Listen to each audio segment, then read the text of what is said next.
المجيد والفرقان الحميد ولنبلونكم بشيء من الخوف والجوع ونقص من الأموال والأنفس والثمرات وبشر الصابرين. صدق الله العظيم. قال الله تعالى في شأن حبيبه صلى الله عليه وسلم: إن الله وملائكته يصلون على النبي يا أيها الذين آمنوا صلوا عليه وسلموا تسليما. اللهم صل على سيدنا ومولانا محمد معدن الجود والكرم وآله وبارك وسلم صلاة وسلاما عليك يا سيدي يا رسول الله صلی اللہ تعالیٰ علیہ وآلہ وبارک وسلم. الحمدللہ عز و جل آج 7واں روزہ ہے اور جمعۃ المبارک کا دن ہے. سورۃ البقرہ آیت نمبر 155 تلاوت کرنے کا شرف حاصل کیا ہے.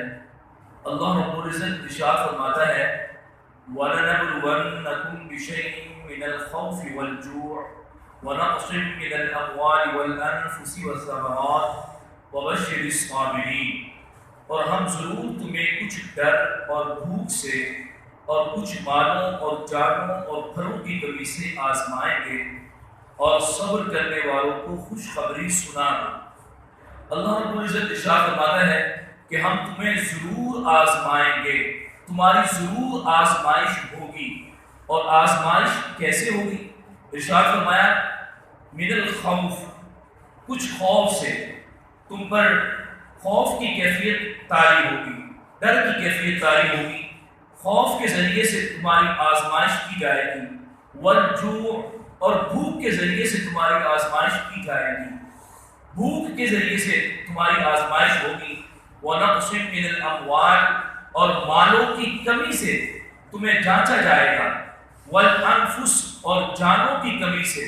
والثمرات، اور پھلوں کی کمی سے تمہیں جانچا جائے گا. وبشر الصابرین، اور صبر کرنے والوں کے لیے خوشخبری ہے، انہیں خوشخبری سنا دیجیے. اب دیکھیں اس آیت میں اللہ تبارک و تعالیٰ نے ارشاد فرمایا کہ تمہاری آزمائش تو ہونی ہے، ضرور ہونی ہے. اور کن کن چیزوں سے، کن کن ذرائع سے آزمائش ہوگی اس کے بارے میں بھی بتایا گیا کہ تم پر خوف مسلط ہوگا. تم پر ایک وقت آئے گا کہ تمہیں بھوکا بھی رہنا پڑے گا. ایک وقت ایسا آئے گا کہ تمہارے پاس مال نہیں رہے گا، مال کی کمی ہو جائے گی. مال کی کمی سے اللہ تبارک و تعالیٰ تمہاری آزمائش فرمائے گا. اور ایک وقت ایسا آئے گا کہ تم پر بیماری مسلط ہوگی، اور ایسا بھی ہوگا کہ اس بیماری کی وجہ سے موت واقع ہو جائے گی. تو جانوں کی کمی سے اللہ تبارک و تعالیٰ تمہاری آزمائش کرے گا. اور وہ جان جو ہے وہ ایسا بھی ہو سکتا ہے کہ انسان کی اپنی جان چلی جائے، ہمارے پیارے چلے جائیں، والدین جو ہے دنیا سے رخصت ہو جائیں، اولاد کا دنیا سے رخصت ہونا، عزیز و اقارب کا دنیا سے رخصت ہونا، یہ بھی بہت بڑی آزمائش ہے. اور فرمایا والثمرات، اور پھلوں کی کمی سے اللہ تبارک و تعالیٰ تمہیں آزمائے گا. یہاں علماء نے فرمایا کہ پھلوں کی کمی سے مراد یہاں پر چھوٹے بچوں کا دنیا سے چلے جانا ہے.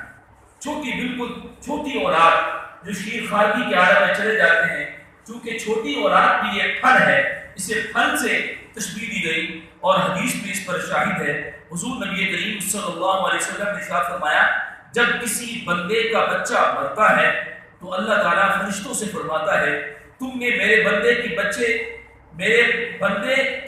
کی روح قبض کی؟ وہ عرض کرتے ہیں کہ ہاں یا رب. پھر اللہ فرماتا ہے تم نے اس کے دل کا پھل لے لیا؟ وہ عرض کرتے ہیں کہ ہاں یا رب. اللہ رب العزت ارشاد فرماتا ہے اس پر میرے بندے نے کیا کہا؟ چھوٹا بچہ، وہ اس کے فوت ہونے پر میرے بندے کا کیفیت کیا تھی، اس نے کیا کہا؟ تو فرشتے عرض کرتے ہیں کہ یا رب اس نے تیری حمد کی اور انا للہ و انا الیہ راجعون پڑھا. اللہ فرماتا ہے اس کے لیے جنت میں مکان بناؤ اور اس کا نام بیت الحمد رکھو. تو یہ چھوٹے بچے ہیں، یہ بھی دل کا پھل ہے. یہ حدیث پاک میں فرمایا گیا کہ یہ دل کا پھل ہے. تو اللہ رب العزت ارشاد فرماتا ہے کہ تمہاری ان ذرائع سے ضرور آزمائش ہوگی. اب دیکھیں جو دنیا ہے یہ دکھوں اور خوشیوں کا مرکب ہے. کبھی خوشیاں بھی ہیں اور کبھی غم بھی ہیں. تو کبھی صحت ہے، عافیت ہے، کبھی جو ہے بیماریاں ہیں، کبھی رزق کی فراوانی ہے اور کبھی رزق میں تنگی ہے. تو یہ دنیا میں یہ سارے معاملات ہمارے سامنے آئیں گے. اللہ مجید فرقان حمید کی اس آیت کی روشنی میں ہمیں پریشان نہیں ہونا، بلکہ ان مسائل اور پریشانیوں اور ان دکھوں اور ان جو ہمیں اس آیت کے اندر بتایا گیا، اگر یہاں پر طاری ہوں تو ہمیں کیا کرنا ہے؟ ہمیں صبر سے کام لینا ہے. اور اللہ رب العزت ارشاد فرماتا ہے کہ صبر کرنے والوں کو خوشخبری سنا دیجئے. حضرات انبیاء کرام علیہ السلام ان پر کیسی کیسی مشکل گھڑیاں آئیں. حضرت نوح علیہ السلام نے 950 سال دین کی تبلیغ کی ہے، چند لوگ مسلمان ہوئے، چند لوگ ایمان لے کے آئے. آپ نے صبر کیا، لوگوں نے آپ کو تکالیف دی. حضرت ابراہیم علیہ السلام کو آگ میں ڈالا گیا، آپ نے صبر کیا. اپنے بیٹے فرزند کو قربان کرنے کا حکم دیا اور اس پر عملاً تیار ہو گئے. حضرت ایوب علیہ السلام کو بیماری میں مبتلا کیا گیا، ان کی اولاد اور اموال کو ختم کر دیا گیا. حضرت موسیٰ علیہ السلام کو آپ مصر سے مدین جانا اور مصر سے ہجرت کرنا، حضرت عیسیٰ علیہ السلام کو ستایا جانا، یہ تمام انبیاء کرام علیہ السلام کسی نہ کسی طریقے سے انہیں آزمایا گیا. بلکہ کئی انبیاء کرام علیہ السلام ایسے ہیں انہیں شہید کیا گیا. تو یہ آزمائشیں ہیں. ہمارے آقا صلی اللہ علیہ وسلم دین متین کے لیے آپ نکلتے ہیں تو آپ کے راہوں میں کانٹے بچھائے جاتے ہیں، اور یہاں تک کہ طائف میں جب آپ تشریف لے گئے تو آپ پر اتنے پتھر برسائے گئے کہ آپ کا جسم اقدس خون سے، جسے کہتے ہیں نا خون سے رنگین ہو گیا، پورے جسم اقدس سے خون بہنے لگا اور آپ کی نالین مبارکین خون سے بھر گئی. حضور نبی کریم صلی اللہ علیہ وسلم نے دین متین کی خاطر اتنے تکالیف، اتنے مسائل برداشت کیے. تو اس آیت کا تقاضا کیا ہے کہ جیسے انبیاء کرام علیہ السلام نے صبر کیا، اللہ کے نیک بندوں نے صبر کیا، ہمیں بھی صبر کرنا چاہیے کہ یہ مشکل حالات یہ ہمیشہ نہیں رہیں گے، بلکہ انشاءاللہ اس کے بعد آسودگیاں ہیں.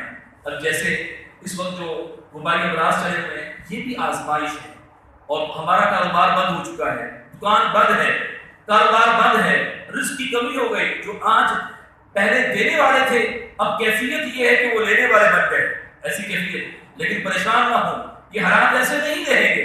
اللہ تعالیٰ اپنے بندوں کو آزماتا ہے. اگر تنگی ہے تو تنگی کے بعد آسانی بھی آنے والی ہے، اور انشاءاللہ جتنی تنگی آئی ہے اس سے بڑھ کر آسانیاں آئیں گی. انشاءاللہ جتنی کمی ہوئی ہے اللہ رب العزت اس سے بڑھ کر اس کی فراوانی عطا فرمائے گا انشاءاللہ. سنیے حدیث پاک، حضرت ابو ہریرہ رضی اللہ تعالیٰ عنہ راوی ہیں، فرماتے ہیں رسول کریم صلی اللہ علیہ وسلم نے ارشاد فرمایا اللہ رب العزت جس کے ساتھ بھلائی کا ارادہ فرماتا ہے تو اسے تکالیف میں مبتلا کر دیتا ہے. ہم نے سنا ہوگا بعض لوگ کہتے ہیں کہ سارے غم میرے لیے تھے، ساری بیماریاں میرے لیے تھیں، ساری مصیبتیں میرے لیے تھیں، ایسے کہتے. نہ ایسا جملہ نہ کہیں. ہم نہیں جانتے یہ بیماری، یہ تکلیف یہ ہمارے کتنے گناہوں کو لے گئی ہے، اتنے گناہ جس کی طرف ہماری توجہ نہیں تھی اور ہمیں توبہ کی توفیق بھی نہیں ملی تھی. ابھی تک ہمارا ذہن اس طرف گیا نہیں تھا. اس تکلیف نے، اس بیماری نے، اس مصیبت نے، اس بھوک نے، اس ڈر نے اور اس پریشانی نے ہمارے اتنے گناہ ہم سے دور کر دیے.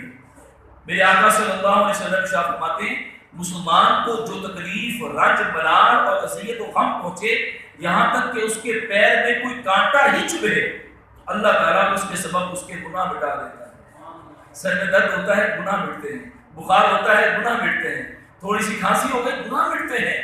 اللہ تبارک و تعالیٰ اپنے بندوں پر کتنا کرم ہے، کرم فرمانے والا ہے. اس سے اگلی آیت میں ارشاد فرمایا الذین اذا اصابتهم مصیبہ، وہ لوگ کہ جب ان پر کوئی مصیبت آتی ہے قالوا تو کہتے ہیں انا للہ و انا الیہ راجعون، ہم اللہ ہی کے ہیں اور ہم اسی کی طرف لوٹنے والے ہیں. سبحان اللہ. اس انا للہ و انا الیہ راجعون کے بارے میں حدیث پاک سنیے. حضور نبی کریم صلی اللہ تعالیٰ علیہ وآلہ وسلم کے بارے میں ام المؤمنین حضرت ام سلمہ رضی اللہ تعالیٰ عنہ فرماتی ہیں کہ میں نے حضور اکرم صلی اللہ علیہ وسلم کو یہ فرماتے ہوئے سنا کہ جس مسلمان پر کوئی مصیبت آئے اور وہ اللہ تعالیٰ کے حکم کے مطابق انا للہ و انا الیہ راجعون پڑھے اور یہ دعا کرے اللہم اجرنی فی مصیبتی واخلف لی خیرا منہا، اے اللہ میری اس مصیبت پر مجھے اجر عطا فرما اور مجھے اس کا بہتر بدل عطا فرما. تو اللہ تعالیٰ اس کو اس سے بہتر بدل عطا فرمائے گا۔ تو آپ فرماتی ہیں کہ جب ابو سلمہ جو آپ کے شوہر تھے وہ فوت ہو گئے تو میں نے سوچا کہ اس سے بہتر کون ہوگا، تو حضور اکرم صلی اللہ تعالیٰ علیہ وسلم نے پھر فرمائی تو اس وقت میں نے یہ دعا پڑھی تو اللہ تبارک و تعالیٰ نے مجھے حضور اکرم صلی اللہ علیہ وسلم کی زوجیت میں آنے کا شرف عطا فرمایا، چونکہ میں دعا مانگی تھی اور اللہ کے حبیب نے فرمایا کہ دعا کرے گا اللہ رب العزت اسے اس سے بہتر عطا فرمائے گا، تو مجھے اللہ رب العزت نے ابو سلمہ سے بہتر نبی کریم صلی اللہ علیہ وسلم عطا فرمائے، مجھے ان کی زوجیت میں آنے کا شرف ملا۔ اسی طرح حدیث پاک میں ہے جس مسلمان مرد یا عورت پر کوئی مصیبت پہنچے اور وہ اسے یاد کرے انا للہ و انا الیہ راجعون کہے، اگرچہ مصیبت کا زمانہ دراز ہو گیا ہو تو اللہ تعالیٰ اس پر نیا ثواب عطا فرماتا ہے اور ویسا ہی ثواب دیتا ہے جیسا اس دن دیا تھا جس دن مصیبت پہنچی تھی۔ اللہ رب العزت ہمیں مسائل میں، پریشانیوں میں، تکالیف میں صبر کرنے کی توفیق عطا فرمائے، کبھی بیماری کو برا نہ کہیں۔ بعض لوگ بخار آنے پر بخار کو برا کہہ رہے ہوتے ہیں، یہ ہمارے گناہوں کا کفارہ بن جاتی ہیں، بیماریاں، مصیبتیں، تندرستیاں۔ اگر وقتی طور پر مصیبت آئی ہے، مال میں کمی واقع ہو گئی ہے، اللہ تعالیٰ کی بارگاہ میں التجا کریں، یا اللہ تو نے ہی مال دیا تھا، اب میرے پاس مال کی کمی ہے، یا اللہ عز و جل مجھے وسعت رزق عطا فرما، یا اللہ میرے مال میں برکتیں عطا فرما، یا اللہ میں تیرا بندہ ہوں، مجھے در در کی ٹھوکروں سے بچانا، مجھے محتاجی سے بچانا، مجھے مفلسی سے بچانا، یا رب مجھے اپنے سوا کسی کا محتاج نہ کرنا۔ یہ اپنے رب عز و جل کی بارگاہ میں ہمیں دعا مانگنی چاہیے، یا اللہ ہمیں مفلسی سے، محتاجی سے، ہم مفلسی اور محتاجی سے ہم پناہ مانگتے ہیں، یا اللہ عز و جل تو ہمیں اپنے امان میں رکھ، ہمیں اپنے سوا کسی کا محتاج نہ کر اور وسعت رزق عطا فرما، آمین بجاہ النبی الامین صلی اللہ علیہ وسلم۔